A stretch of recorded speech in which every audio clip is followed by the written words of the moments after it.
Travis Barker was playing for the Transplants at the time. I just approached him and like was like, hey dude, like I want to take lessons with you. So like my lung collapsed at a show in 2017. Whoa. What if this happens during a show, especially a Goldfinger show?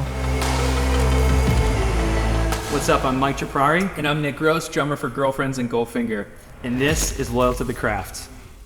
Nick, thank you so much for coming here, man. I'm so excited to talk to you. You know, man. I am so grateful to have been connected to you just a couple years ago. And you've been in this industry for such a long time and have done so much cool stuff and continue to do great stuff. And so many of the projects that you've had your hand in, come to find out to me now, I'm like, wow, Nick Gross is behind a lot of that stuff. So you've been someone that I've seen in the industry and in the scene that has done some really cool stuff outside of just drumming, which is, you know, things that I typically focus on. And you have so many rad endeavors and things that are, you know, targeted towards the next generation of creators. And so I'm so stoked for you to come here and chat with me, and thank you for your time. Yeah, man. And just excited to hear your story. Yeah, definitely. This is awesome. I love the Loyal to the Craft like movement, you know. I think that it's awesome brand, getting the stories, like authentic stories from drummers and musicians and like what really goes on behind the scenes, and you know, being able to kind of share those type of things with the younger generation coming up right now, I think is super important. I mean, there's so many different avenues to do this these days. So I think it's dope what you're doing, you know, outside of the SJC family, but this is part of it, you know, and so it's all part of just expanding on the SJC stuff. And I think it's a great concept. Stoked to be here, man. I appreciate it, dude. Yeah, we started working together just a couple years ago, designing your first amazing kit. Yeah. It was so fun. You came to the factory and Feldy, you know, I texted him, like, can you link me with Nick? Boom, 2 seconds later. Yeah. Classic Feldy style, he did. You know, designed a kit, made it, and we've worked together on so much cool stuff since then, and I've gotten to know you. Obviously, you're playing drums. You played drums your whole life. You know, you're playing with Girlfriends, big part of that band, obviously creatively writing. You're in Goldfinger, which is incredible. Yeah. I want to talk about that and, like, how that whole thing happened and what that means to you, like what it's like to play for Goldfinger. So let's start at the beginning, though. Like, what made you, as a kid, want to play drums, but even bigger than that, want to get into music? Like, what or who made you be like, this is cool and I want to be part of something like that? Yeah, man.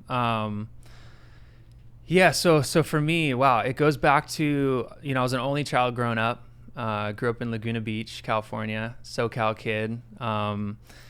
Lot of music energy, a lot of like, you know, drummers that have come specifically from Laguna Beach, which is crazy to think about. Like, you know, Taylor Hawkins being one of the legends that grew up in Laguna. He used to come over to like my friends' houses when we were having high school parties and like just sit in on the drum kit and like this kid's guest room where he had a drum kit set up and like play with all of us and stuff. It was so cool. Travis Barker was like a trash man in Laguna Beach.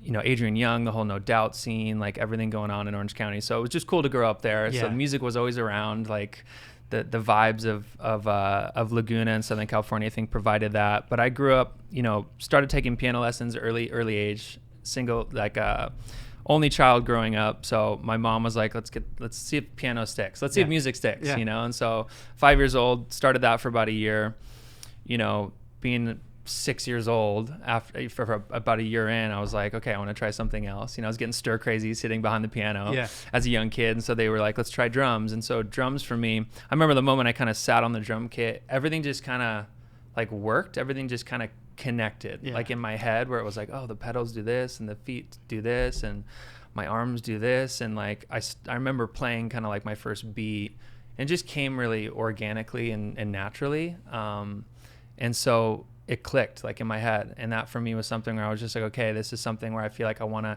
continue. And like was blessed enough to have like a drum teacher come in and give me lessons every week, which I hated after a while because I was like, shoot, like, do we really have to do this with Carl again? Like this week, sit down and do rudiments again. But it was cool because it was like the moral aspect of it, committing to something every single week, just like a sport. And just did that for a couple years.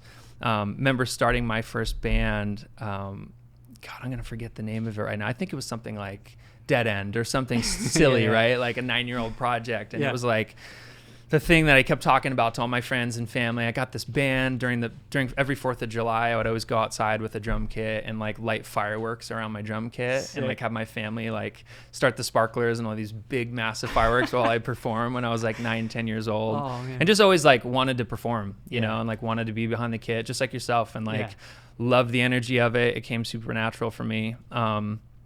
And yeah, started my first like kind of official band in high school called Stool Pigeon.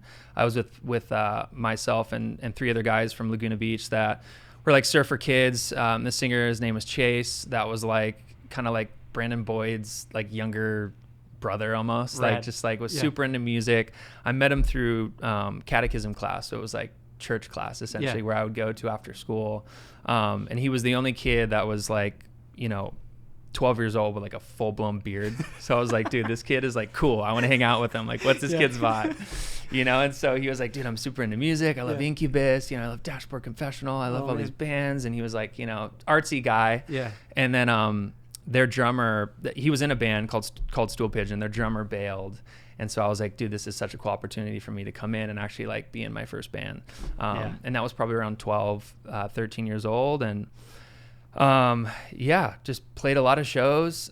We kind of became over time like the band that everyone in high school like came to go see. Like it was like, cool, let's go see like Stool Pigeon and go check them out. First show was at the Roxy Theater at like 11 o'clock at night on a Tuesday. So I remember driving up with my parents from like Laguna. We like punched in the address to the Roxy, and it was like took us to the complete polar opposite side of Sunset Boulevard, like downtown Sunset Boulevard. Yeah. So we were like trying to like find the Roxy Theater like downtown, like off Sunset. My dad was all pissed off. He's like, where's the Roxy Theater? Like, what are we doing? Like, and so took Sunset, drove all down Sunset all the way to the other side where the Roxy actually is. And that was the first show, and like 4 people came, you know, but it was the coolest thing ever. I was like, dude, we're playing the Roxy Theater. This is epic. That's insane. You know, it was so cool. And we were, so anyways, like did a couple Roxy shows. And then Stool Pigeon became Open Air Stereo. We changed the name to Open Air Stereo when I was like 16 in high school, and became the band that all these kids wanted to come see. So it was kind of like a, you know, bi-monthly ritual to go to an Open Air Stereo show. Yeah. And then, for me, it just worked like endlessly at it to try and like make the band successful. It was like the one thing where I was like, cool, there's school and then there's the band, and like everything in between was just like unrelatable to me. I was just like, I just want to focus on this and being a drummer and being successful and like figuring out whatever I have to do that. And we can get into some of those details probably later of like the mindset around it and everything. Exactly. But like, and we had this show called MTV Laguna Beach come into our town at the same time that like stuff was starting to kind of buzz around our band in Orange County, and then they decided to feature our band on the 3rd season of the show of MTV, which was amazing. Wild. So it was like there were all these crazy things happening like during that time where I became somewhat like acquainted with Travis Barker in high school, and I remember always watching his show on MTV, Meet the Barkers, and then we had this TV show on MTV come in at the same time, and there was a lot of these like weird serendipitous situations that happened from like putting me into Travis's world that ended up happening in my own world as a kid, which is really crazy stuff that we can jump into if we want. But that was the cool moment for me though, to like be on that show. And we signed a record deal to Sony Epic when I was 17, like when I was a senior in high school. Wow. And like got to make a record and went down the process of like seeing all that stuff start to come to life in more of a real way from when I was like a kid taking lessons at 6 to like now being in a band at 17 that signed to Sony Epic, and seeing a lot of kind of the fruits of my like, you know, goals and labor start to pay off a bit. Yeah. And then, there's a lot that comes after that, but that's kind of the cool beginning part of like, I think life. That's a great place to, you know, stay on course, but veer a little bit, because man, like hearing that story, it is really cool for me, because that whole vibe you're talking about, I was pretty much at the same time. We're closely related in age. I was on the East Coast watching that whole scene unfold and like seeing it from across the country, very minimal social media, internet those days. But that scene was so out there already. So for you to be like in it and make it, right? Like you actually got a deal, you did it, you hustled. there's a lot to unpack in there alone that we can probably make some parallels to your business and your life now. Yeah. But like one of those things that is a testament to you obviously getting that deal and getting on the show and all those things that obviously helped continue and grow upon, but networking, right? I'm sure being there's a lot of people, a lot of people think either I'm from a small town and like it's going to be really hard for me to get noticed, or I'm from a major city and there's so much competition.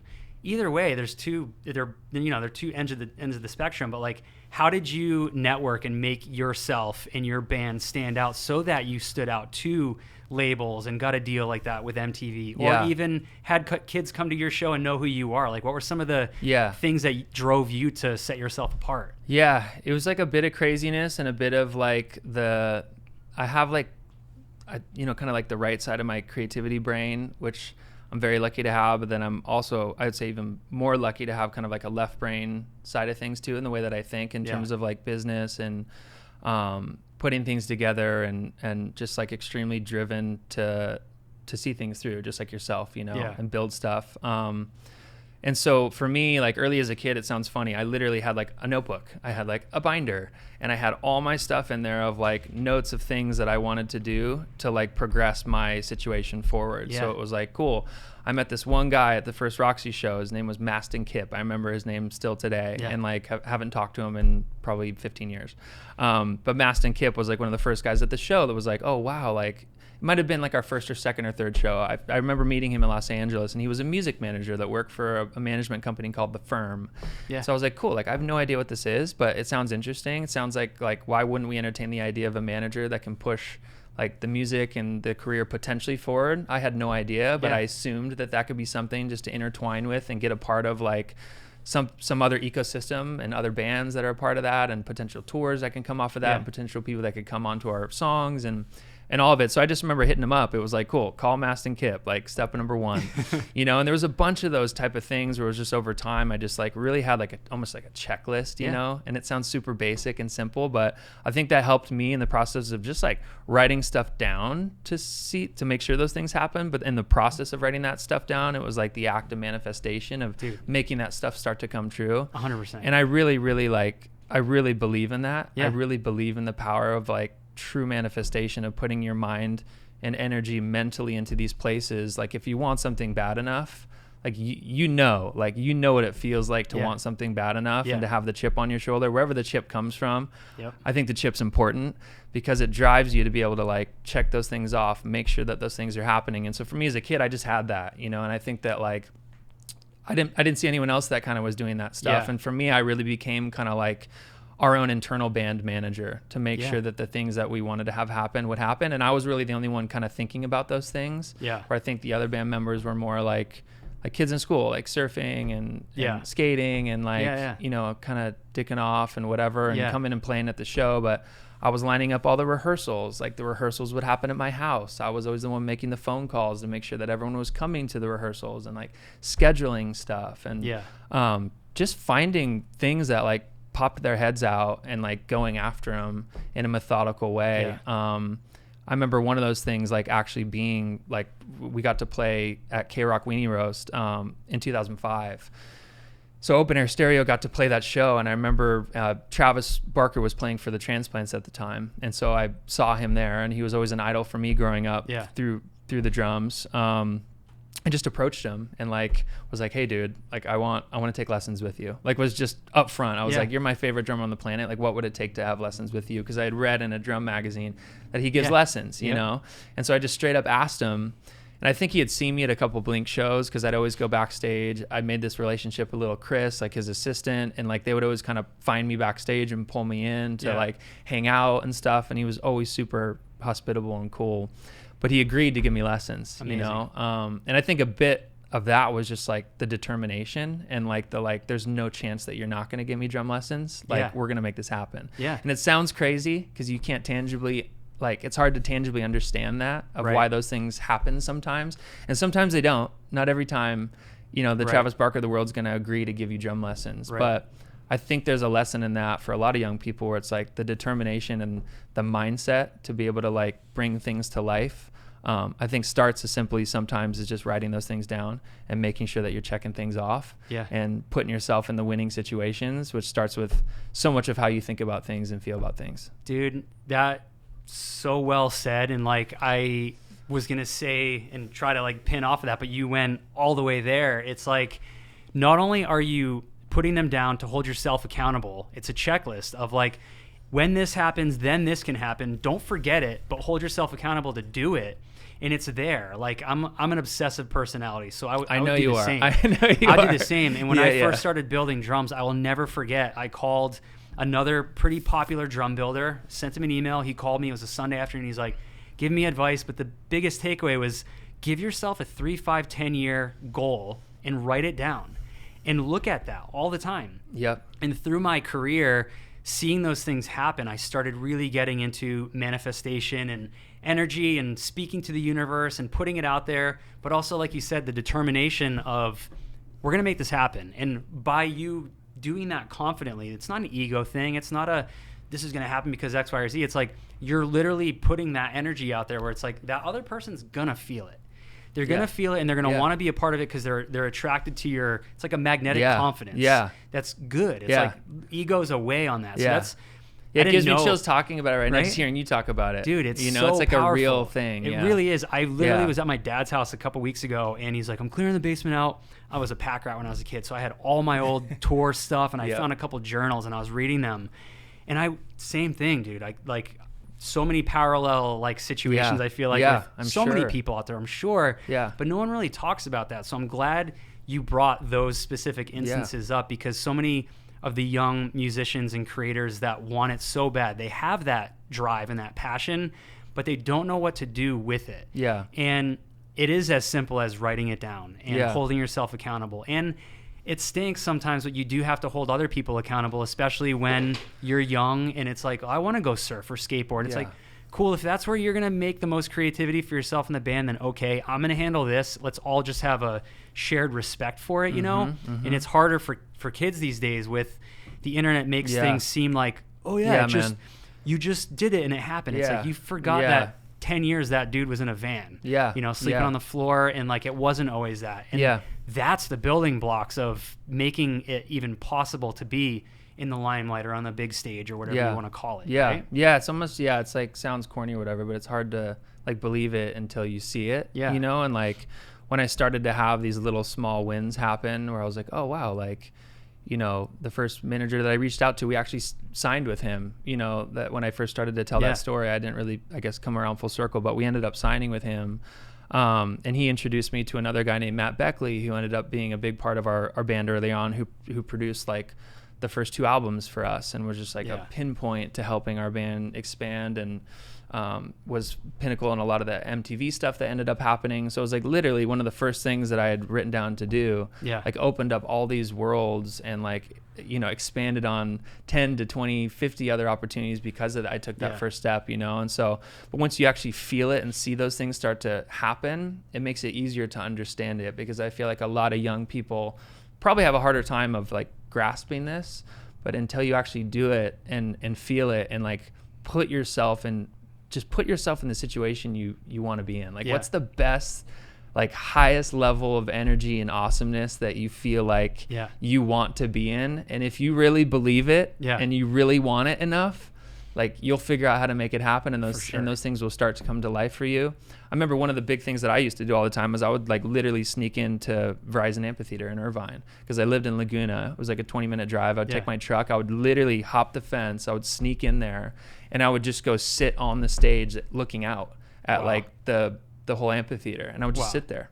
And just like, be not sneaking into a show, just going no, into just by the venue. myself. It was wild. Like, dude, I used to go walk around like Verizon Amphitheater like by myself, and I'd sneak in, dude, and just like go to the amphitheater and sit there and just like look at all the seats and visualize like this is where I want to be, you know? That's amazing. And like it's hard work to get there, and there's obviously a lot of steps to get there, and I think that's part of it. And I think everybody, we're all human, right? So like, it's hard to be patient every time, and I think when creators that really feel something like we're talking about, it's like it's an intense burning passion, desire, idea, whatever, you want to see it come to fruition immediately, right? And it's like hard to take those steps, but very necessary. And like I have to check myself a lot where it's like, you can't do that yet. You have to do all these other things, and it sucks. You got to kind of walk through the mud for a little bit to get there. But when you do get there, it's going to be worth it. And the time you took to get there, it'll be that much better and worth it, right?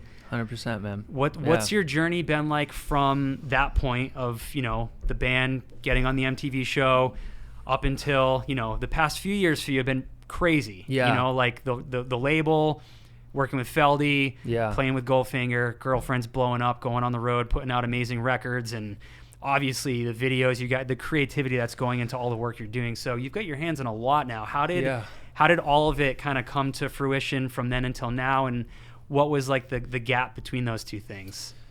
Yeah. Wow. Yeah. I say like kind of the last 5 years for me has been like the most almost like feel like I'm in the right place of my whole life, which is funny, because it's like had all these interesting, cool things happen as a kid. And then you're in that moment and you're like, wow, I've like made it. This is the most amazing thing ever. But then like growing up and getting older, like these last 5 years have really felt like super intentional and exactly almost where I feel like I should be. Yeah. And never knew that I would be in this place, when I was a 17, 18-year-old kid. But like, yeah, I think this thing for me, it's like got my first record deal at Sony Epic, and then that went away, like that was like the point where I was just like, oh my gosh, like when I was like 22, we were signed to them for, I believe 3 to 4 years. And then like lost the record deal, got dropped, that's like the story where it's just like, oh, cool. Like, how did that happen? What does that feel like? And I think for me, that was the big kick in the face where it was just like, I had the record deal, you get the advance, you go out, you buy some cool stuff. You're 18 years old, I'm like playing TRL in like the TRL window, like with the band, closing out the MTV show, and you're high on life. And you go out to make records and do all the things that you're supposed to do when you're signed to a label. But I never really knew much about like the music, like the business itself. It was mainly just like, cool, I'm going to drum, figure this out. Got the deal. And then like didn't really understand like, why are we working with all these different songwriters? Like what is music publishing? Like, why are they asking us for our publishing names? And like, what is the actual record deal that we just signed? You know what I mean? Like, what did we just sign? Yeah. And like, kind of lost it all. And like, that made me kind of think back and start to reflect on like becoming more of a like mindful businessman in the sense of just understanding the nature of like where I'm playing in and how to best optimize that by knowing the ins and outs of like record deals and record labels and what they do and music publishing and what songwriters do and how music recording studios like operate and all of that. And so when I was 22 or 23 when that all happened, I ended up starting my own recording studio. So I leased a small little space. At the time it was called Stars Enterprises, which was a 1,200 square foot building in the media district in Hollywood, and started to write songs for other people. It was just like, cool, I understand a bit about this publishing game. I'm going to get in the studio and just try and figure out with these 2 other friends of mine, let's just make records. And so we did that out of this little space that we rented. Awesome. It was like just this like tear down, like POS, like crazy place that was like, we walked in for the first time and like all the walls were painted like, purple and green and yellow and all this stuff. And we were like, okay, this is not a studio, but we're going to make it happen. And that studio kind of became my like, almost like just own personal like ownership of my own thing that was like separate from the band world, but still in music. But it was like, cool, I've got this studio now that I'm leasing. I got these 2 guys, we're making songs for other people. We ended up getting some cool cuts. Like we worked with Zendaya on one of her first albums. Wow. I flew to London, worked with a music producer named Nelly Hooper, who did all like the Bjork and No Doubt stuff. Lived out his space for 4 months in London and got into this kind of like production making music world. And then got this great studio to kind of work out of. And from there, kind of just got out of like playing drums a lot, like I was filling in every once in a while for friends' projects, like hip hop things, and this girl Lolene that I played with on Capitol Records, and just popped around to a bunch of different stuff. And Yeah, like still to this day, we operate that studio. It's been like one of my. You've been the Noise studio. Nest. Yeah, incredible what you've done with. Thanks, from what man. you just told me, what it was to what it is now. It's just like wow. That was another like just seeing the growth of how it's all expanded. You know, to now it's this like 10,000 square foot facility now from what it was with like 5 studios, and we built like 2 basketball courts. And it's this amazing like content facility for all things. But it didn't start that way. So it's cool to see something like start like from like a seed of an idea that you don't really know where it's going to go, but you're passionate enough about it to start it and to figure out how that all grows and expands. Is definitely the Noise Nest was that for me, and to have that building in space is so cool to have that place to jump into and be creative. I met John Feldman along the way in that process. So when I was about 28 years old, I was definitely one of the kids that had watched like the Maybe in Memories DVD and like The Used and like, you know what I'm saying? It was like the thing with the, it was like the coolest thing ever. It's John Feldman. Yeah. Watching that, I was like, okay, wait, who's this guy in the studio with this like amazing guy who's throwing up all over the place and like screaming and just like wild kids from Utah. Like, dude, what a cool story. Yeah. I was one of those kids. I was like, dude, I got to meet John Feldman. I got to meet this guy. Like, how am I going to meet this guy? Like hit him up, called him, somehow got an introduction, and I was playing in like a band called Half the Animal, which was a group that I had started and right around like 27, 28 years old. And John like listened to one song and over the phone, he was just so abrupt and just like honest, which I love so much about him. He was like, nope, this isn't for me, but like cool song, but I wouldn't know what to do with this. And I hear, and there's so many things today that like I watch him do that today over and over and over to so many bands that want to work with him. And I remember how that felt because I was the guy on the receiving end of that initially. I was like, okay, but like, I'd go home to my wife and be like, I got to figure out a way to work with John. Like John's just the legend. Like, how am I going to do this? And then ended up meeting him on set for a movie he was kind of producing. It was a Broadway musical around the story of his life growing up as a punk rock kid in San Francisco that he's created. It's beautiful. It's amazing. It's really cool. It's called Castle Hill. We're still in the process of figuring out how to get this thing like working, but I met him on the set of this thing. He introduced me to a guy named John Cohen who was running a label called Vagrant Records at the time. And he was looking to get out of his situation. I think they had just sold to BMG, and he was looking to kind of figure out another thing. And then John just started talking about like how he's never had a record label, and I'm like, oh, this is interesting. Like, what do you mean you've never had your own record label? He's like, oh, I've just made songs for other people's albums and like other people's projects my whole life, and just been a producer. I've never had my own thing. And I was like, well, shoot, like, would you want to maybe think about starting like a label? Like, what would that mean? And so John Cohen, who was at this movie set while they were filming this whole thing, like the 3 of us sat together and he was like, I want to introduce you to John. John was looking to kind of get out of his situation, and then it just happened. That was like kind of like my in a bit with like John to start this concept of a label. Crazy. And that was my introduction to him. And the Goldfinger thing I think naturally just kind of came out of that, of like having a label with John. And like so stoked to be able to play shows with those guys right now, and like the experiences that have come from that have been amazing. Touring all over Australia, headlining Van's Warped Tour the last year that it happened.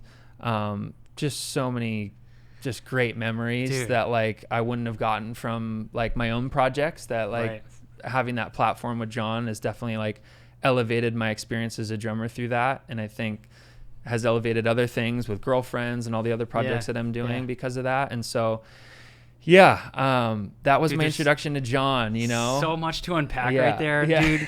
So my mind is going everywhere. The story is insane. That's seriously insane. And you manifested a lot of that. You made it happen because like, I think the point I want to make there's so much good stuff there, but you got the no from John Feldman, which I also know what that feels like. I'd send him friends bands or like a couple projects I would start. I'd send it to him, and he's very responsible with his time because he's like, I don't want to waste anybody's time, including his own. Which, smart businessman, super creative. The dude knows the zone he needs to be in. But you getting that no, I'm trying to like weave this in with your band getting dropped from the label. I feel like going back to that burning desire that we have as creatives, it's really hard to have that no. And a lot of people, I think, will just go into a shell and go, well, that's it. I'm going to go, my life's over. You're 22, maybe you're 30, whatever age you are, it doesn't matter. Even as a 17-year-old in school, like you getting that no, and it's like the biggest thing in the world. Well, man, like it doesn't mean it's a no forever though. Like keep trying. Send John some more stuff in a year. Don't send him something every day. He's not going to listen to it anymore. Yep. Try again in a year and like learn from it. Ask for critique. And there's ways to turn that no into a much bigger yes later down the line. Maybe it's not from John Feldman, but maybe it's somebody different that was meant for you in that universal thing that we're talking about. And clearly John for you is like meant to be in your life, and obviously for him as well, because the things that you guys have done together is incredible. And like same story for me, man. The Used, when that record came out, it was like, what is this? The drum tone, the drumming, the energy. I had never heard anything like that. It was different. It was different. Reading the liner notes, John Feldman. Oh, that's the dude from Goldfinger. I like Goldfinger. Right. Oh, Tony Hawk Pro Skater. Boom. So I emailed John in 2004. He emailed me back. They were on tour with a band called The Start, and they played Boston. He let me come to the show. We said, what's up? I've known him since 2005. Sick. And I know you guys have known each other for a while. And the dude said, yeah, come out. We hung out, and he's like, yeah, I could use some drums for my studio. We ended up making his son a SpongeBob snare drum. Sick. And just fun stuff. But over the years, he's been that, like, from a distance as a fan watching him, inspired, seeing the things he does, motivated, watching him, very positive dude, but also like, hey man, what's your advice on this? What do you need for drums on that? Coming into his studio saying what's up, and then, introducing me to you. This world seems so big on the outside, but if you make the right decisions and you can really, there's some punishers in our industry. How can you present yourself to be professional enough where you might be needing assistance or like help to get there, but you need to have the self-awareness to know that like you could have been like, John, sign my band, but you waited. There was an opportunity that presented itself. You took it, and like, look at what it's blossomed into. You guys are creating that next wave of these bands that like we're trying to inspire and target, you know, like we were those kids once, and you're doing that now with one of the best. And obviously John Vagrant, what he did at Vagrant was like nothing short of incredible, So the creativity that you've surrounded yourself with is really awesome. And the way you've gone about it is super special because it is very organic, and like you've been super patient. And I think that's a really important thing for people to understand, patience. Yeah, 100%. Yeah, I think there's definitely a difference. There's a line, of like, and I think the word you used, like self-awareness, is key to all this stuff. And I think something that unfortunately a lot of people do lack, and it's a thing to grow and get better at over time the more you get to know yourself. For sure. The things you're good at, the things you're not good at, how to communicate to people, how to like know when to cross that line or not cross the line, and be persistent but do it in the right ways, being in the respectful ways. Like you have to have, I think, an authenticity about what you're doing, because it's easier and easier now, I think, to sift through the people that aren't authentic versus the ones that are. But also too, like the driven ones, I think will always prevail, and like to continue on, even if you do get that initial first no. Sometimes those are the best things of all time, because that's like the universe working itself out for when the yes needs to come around. 100%. And sometimes that's 5 years down the line, 10 years down the line. I see stuff now popping up in my life now where I'm like, wow, I can't believe like this happened now. I thought like when I wanted it so bad 10 years ago, but here it is now. And it's happening, you know? And thank goodness it is happening now, because I would have probably messed it up back then. That's right. That's right. I wouldn't have known how to deal with it. Exactly. Just awesome. Like when I had my first record deal, like I didn't really know what to do with it. And I messed it up, you know, and got like, it doesn't have to be the last thing though. I think there's this like, for me, like, again, obsessive personality. It's like all or nothing. And that works sometimes because that drive, it gives you that persistence, but also like you have to be able to be a little bit willing to give up a little bit of that and just be patient. Work it through. Absolutely. Get better. 100%, man. So sick. Well, it's cool like hearing, this whole thing is about like what makes you loyal to your craft, and clearly we just got into a lot of that. Like what was it like playing the first Goldfinger show? Like that's an intense show. John is an intense dude. Those are fast songs. He's got a massive catalog. Like what were you like the mental and physical toll that it takes to play the drums, and especially for a band like that, a legendary band that has so many dope songs. Like, were you nervous? Like, what was the sentiment like that day? I was super nervous. Yeah, super nervous. Like, I'm still nervous when I go in the studio with John. Yeah. You know, still. Yeah. Like, I'll go into his house and I'm like, there's like a bit still of a nervous energy. Yep. Because you want to like be on your A game all the time because there's a respect about it. Yeah. About him, you know, that he deserves, that you don't ever want to go in and just kind of fuck around, you know? And so that's the same thing that goes with Goldfinger, and it's obviously like his band and his thing, you know? So you want to make sure that you're like at your best and always performing at your best. And I remember the first show that I had, I think was at the House of Blues Anaheim in 2018. Was the first one that he asked me to play. And it was actually like a year after I had my lung collapsed. So like my lung collapsed at a show in 2017. Whoa. It's actually the second time it happened. It happened in like November 2016, and then it happened again in like January 2017. When I was playing drums, my like lung just collapsed. It was the crazy experience of all time. Don't need to get into the details of it, but it was this kind of like mini disease I had on my lung that created these blisters that like ruptured.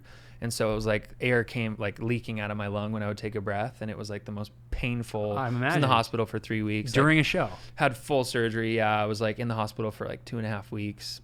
They had to like surgically seal my drum to my rib cage so that it never collapses again. It was a crazy experience. It happened out of nowhere. I was like walking to breakfast and like my lung collapsed. Oh my goodness. I was like, there's this huge pressure in my chest. Like, what's going on? Wow. Yeah, and then and so I had this like kind of carryover anxiety from that of like, oh my God, like what if this happens during a show, especially a Goldfinger show, of like how crazy the songs are, how much like intensity it is and everything, and how much energy it takes. And so the first show that I played with him, I actually asked him to only play half the set. So I was so nervous. I was like, dude, can I just play half the set? Because I like my lung. Like, I don't know if like what's going to happen, but I'm down to do this. And so that was weird, but he was like open, and he was like, cool, of course. Like, let's go get, you know, someone else to play the other half of the set. And I remember halfway through the set, I was like, damn, I wish I wouldn't have asked him to do that, because I could totally keep going. Adrenaline. Right now. I was like, I'm good. Yeah. You know, so it was like one of those like weird switch the drummer out halfway through the show. Oh man, dude. But yeah, and then like all the, you know, from then on I was like, cool, I'm good now. Like I'm great. And like we went down to Australia. I got to tour all of Australia with Goldfinger in 2019 before all the COVID stuff happened, which was like a blessing to see the whole country and like go down there and play 8 shows in every state. Yeah, and it's just so intense playing the Goldfinger songs, like especially for like an hour and 20 minutes. Yeah, like not used to it at that time, and it was just like, this is the craziest experience like I've ever had. Like, these fans are wild, mosh pits are insane, like people are jumping off of like buildings in the crowds, and like it was insane. I was like, but I was at the same time, I'm like, oh wow, like this is like where I'm supposed to be, you know. 100%. This is awesome, and it looks sick. Like you playing drums for them, like. I remember being at Feldy's studio, and he needed a drummer, and I linked him up with Cyrus Baluki from Newfound, and he filled in a little bit. Brandon Steinecker, I teched for him over in Europe during a Grows Rock festival. So I've had this like bird's eye view of the drummer's angle with the band, and it's mayhem, exactly what you just said. And it's like seeing you. I love your drumming. Your style's awesome. The poise you have when you play is just really awesome. Like you dominate the drums, and you keep the train on the tracks with Goldfinger, it seems, because it's like that's the band. It's like it's wild punk rock music, and it's just really cool to see you drumming. And like when I saw that first show 5 years ago now at the House of Blues, I saw videos of it, and I was like, that's sick. Yeah. Like you just went for it, man. Like that's such a crazy opportunity, but also, you know, like sometimes you just have to say yes and put yourself in those situations and go for it. It was one of those for sure. I was just like, I was so scared to do it, and I'm just like, you know what? Let's just go. Like, when am I also going to get this opportunity again? Exactly. You know?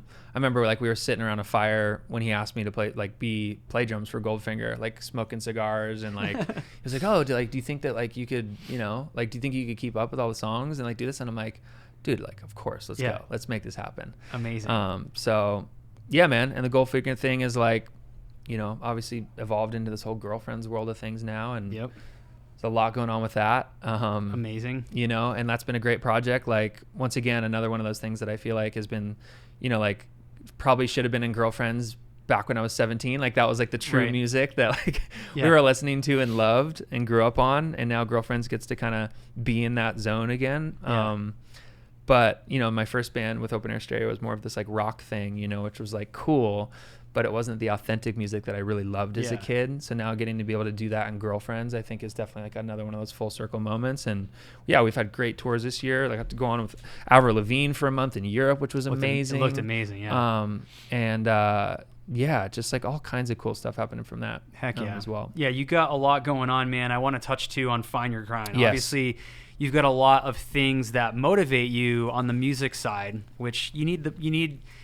As amazing as it is to have all those experiences, it is a toll on your mental and physical, you know, body and capacity and the things that you're able to commit to.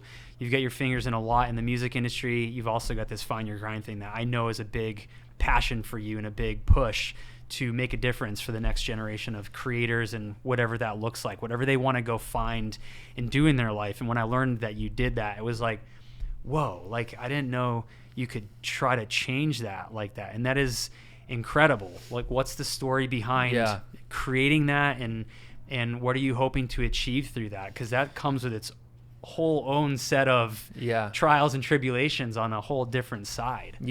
So Find Your Grind is essentially like a digital curriculum that helps middle school and high school kids discover more about who they want to be and where they want to go. That's the simple high level pitch for everyone who doesn't understand what Find Your Grind is. Started the concept in 2018. Initially, it started as a nonprofit that I started through my recording studio, bringing kids through my studio space that didn't have the access or resources or exposure into the music industry, bringing them in through my studio space on a quarterly basis. That evolved into me going like, well, how can I start to do this across hundreds of careers, not just like what's going on in the music industry? Because surely there's thousands and thousands of students and kids that want to know about the thousands of emerging things that have happened so quickly over the last 5, 10, 15 years. Right. And so that to me was, let's go shoot content and film content of people who are like, that can tell their story of how they got started and whatever pathway that they're in. So kind of like these mini masterclass kind of videos that I kind of put together. I filmed like 50 of them. And then, actually got a chance to take that on like a different kind of tour. It was like a speaking tour. As I lived in a bus in 2017, 2018 for like 15 months and just traveled around the entire country and spoke in schools on the Find Your Grind tour, and got to take a lot of that content I had filmed, surface that during these presentations, and just inspire kids to like help them find their grind. Like there's a lot different story of how this shit actually works, like outside of what most kids are learning in school, and probably a lot of kids that are like learning things from home and the parents, and like how they force them into kind of these like ideologies of what their life was, and kind of a lot of the like linear trajectories that I feel like a lot of people used to be on, of like perfect grades, perfect college, perfect job, perfect life, you know, and today is actually a lot non-linear. You know, it's a much more like fluid, unstructured world with how young people can find opportunities and build a meaningful life around the things that drive them and that, you know, they have a skill set in, and it doesn't have to be all about like the doctor, engineer, lawyer mindset. And so it's just about getting kids to be exposed to that and thinking about their opportunities differently. And so that was Find Your Grind to me. You know, I wanted to kind of like, obviously I couldn't stay in a bus and speak to kids in schools like for like forever. So I was like, okay, I got to build something that can be scalable across ideally thousands of schools that kids can actually use, which came in the form of a technology software that that this curriculum lives in. And so it really helps kids kind of figure out like more about who they want to be, where they want to go, thousands of careers to explore. The curriculum's really rooted in these like tangible 21st century life skills that they learn about, how to, you know, manage money, you know, work-life balance stuff. There's stuff about, you know, like exploring opportunities and learning about these careers, a ton around self-discovery. So going back to the self-awareness piece, we have a lot of like assessment-driven stuff in the product that helps kids think through like who they are and what interests them. And so, it's been really cool, man. It's been like, you know, similar to what you're doing with Loyal to the Craft, is just like, like leaving something that can be, you know, for like, just like helping young people figure this stuff out, you know, in a different way, and hearing about the stories from real people and like getting them immersed in what the world is actually like, because so much of the world is that what it's actually like isn't what school tells you, isn't what your parents tell you. you know, and you so figure it out later. Like for me, a lot of it came with self-reflection on my business, but also even becoming a dad. Like having a kid made me see things through a different lens, where it's just like, you're right. During those years of school where you're force-fed X, 1 + 2 = this. Yeah. It's not always that. It's not linear, and it shouldn't be. All the stories we just told, like, you went in so many different directions. I've gone in so many different directions, and every great thing and all the great creators have gone in so many different directions that they've learned from those building blocks on top of themselves from that self-discovery through that process. And you're building the tools and you're making it accessible for these kids to like get contact with, whether they be influencers or people that have been there, done that can have words of wisdom to make them think of things differently, I think it's incredible what you're doing. I've always been a fan and watching it, and it's super important because not enough people, I think, are doing stuff like that and talking about it. And I think for the next gen of kids, like, they need more stuff like that, because it's hard, again, with socials, like seeing things that look so pitch perfect, and it's not that. And it's okay for it not to be perfect. It shouldn't. Like, if it's too perfect, something's wrong. Something's up, wrong.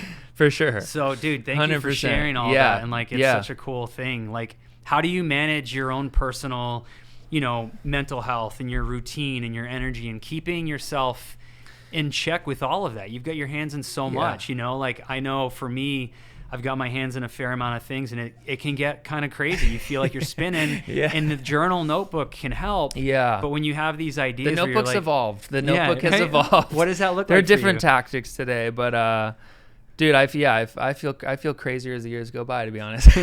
I'm like, wait, like, why am I doing all this stuff right now? Like, what's going on? Why can't I just do one thing? Yeah, right. And there is something to be said about someone who can just do one thing and focus on just that, because that stuff often breeds like a lot of success. But I think you're like me, where it's just, I like to have my hands in a lot of different things that hopefully can add value to all the other things that we're doing, and build upon each other. But for me, man, I just like, it's simple. I kind of like just stay in the gym. I love cool. like running is a huge thing for me.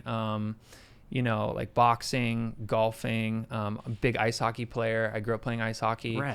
So I love doing stuff like that. I think it's just staying active and doing things that can kind of take me out of my own head for a little bit. Because it's like, you think about it, like, there's thousands of these thoughts all the time about all these different businesses and ventures and stuff we're doing. And to kind of find things that put you out of that and just allow you to focus on like one thing. I get that through like stuff like golf, stuff like hockey, things like that. But running and just like, dude, like the scientific stuff that goes into like, I just got an ice bath. Like, that's been amazing for me. And just like, like sweating and like putting my mind in a healthy, happy place to like feel good. Right. Like, you know what I mean? Like, if you feel like shit, it's hard to like do anything. And the feeling like shit compounds when you're doing nothing. Like, being active obviously releases endorphins and things in your body to get it going. I think it's that. And those are the endorphins to take with you to like start manifesting and attracting the things you want by being in that positive, like, high energy space. So it's kind of simple for me. That's what I like to do. That's awesome, man.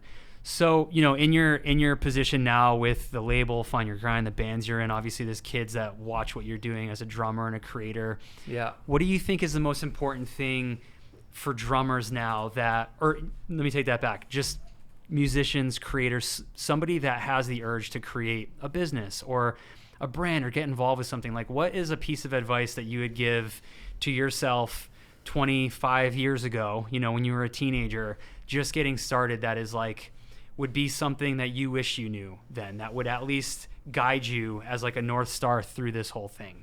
Yeah. I wish I knew that it wasn't always going to be the way that I thought it would be, Yeah. And like, I think that like, it's just important, I think, to understand that the things that you think, like, once you kind of get to there's crazy stuff, man. Like, I've talked to like artists that have kind of like fully, quote unquote, kind of made it, like that are like selling out amphitheaters and having like #1 records and stuff. And like, I'll have conversations with them sometimes, and like, sometimes it gets pretty dark, where it's like, the question to them sometimes is like, is this it? Like, is this all there is? Like, is this all that I should feel? Yeah. It's like, that's pretty heavy. It is heavy. If you think about it, where it's just like, whoa, like, this person's on top of the world. You have all the attention, all the eyeballs, all the things that people, quote unquote, think that they want. Yep. But then the people who are actually there are like asking like, is this how I'm supposed to feel? Right. Like, that's pretty heavy.